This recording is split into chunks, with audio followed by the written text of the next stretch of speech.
When people talk about Watch Dogs 1, most discussions circle back to Chicago, the blackout, or Aiden Pearce's revenge story.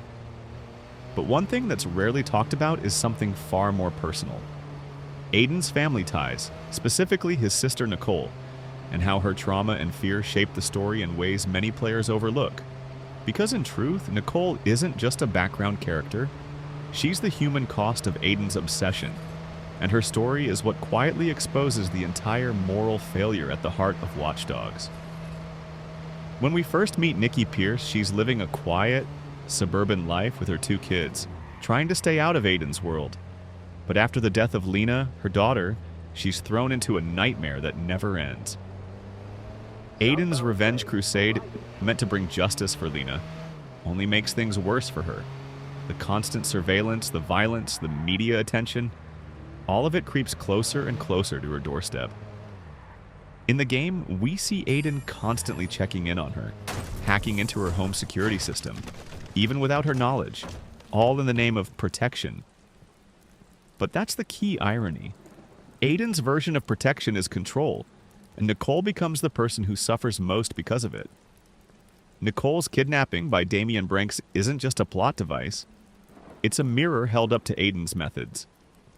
Damian exploits the exact tools Aiden uses: hacking, manipulation, and fear.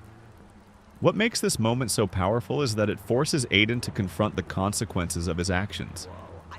Everything he's done, every person he's hurt, comes back to destroy the very thing he claimed to be fighting for.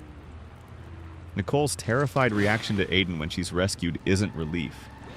It's realization. She sees that her brother is no longer a guardian, but a stranger obsessed with vengeance.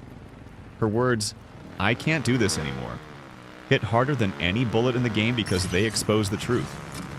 Aiden has become the same kind of monster he's been chasing. And here's where the brilliance of Watch Dogs 1 hides in plain sight. The story never tries to redeem Aiden in Nicole's eyes. There's no tearful reunion, no comforting resolution. She leaves with her kids and Aiden is left behind, alone in a city of data and noise.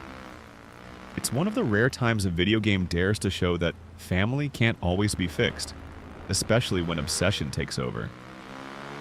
Nicole represents the world that Aiden claims he's protecting, the normal, human world, and by the end, he's completely alienated from it.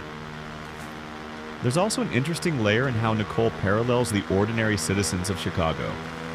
Just like them, she's trapped between the systems of power, CTOS, hackers, and corporate surveillance, all fighting for control. She doesn't want any part of it, yet she becomes a victim of it anyway. In a sense, Nicole's story is the real Watch Dogs story. The story of someone caught in a web of technology, grief, and control that she never asked to be a part of.